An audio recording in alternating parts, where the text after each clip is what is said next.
پیکری هسپکی زرین و رش به مزناهی برسینگ جه کار هنرمند جزائری ولید طرابیشی لباجر استف دگره.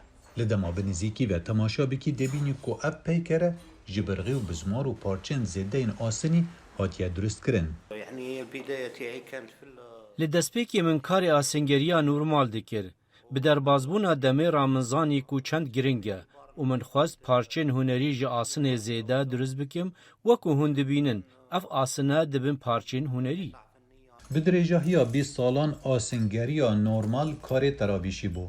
لدمه که اوی بریاردا دست به کار هنری سردن بکه بریا درست کرنا پیکران جو پارچن آسن زیده او پارچن کو میکانیک دها بیجن. لدست بکه ترابیشی گلک بکر نبون جبرکو شیوازا کاروی تشتکانو بو. اف هنرمند 39 سالی دبیجد داخوات سروان پارچن هنری زیده بو کو پیدوین جیاناوی مسوگردکه.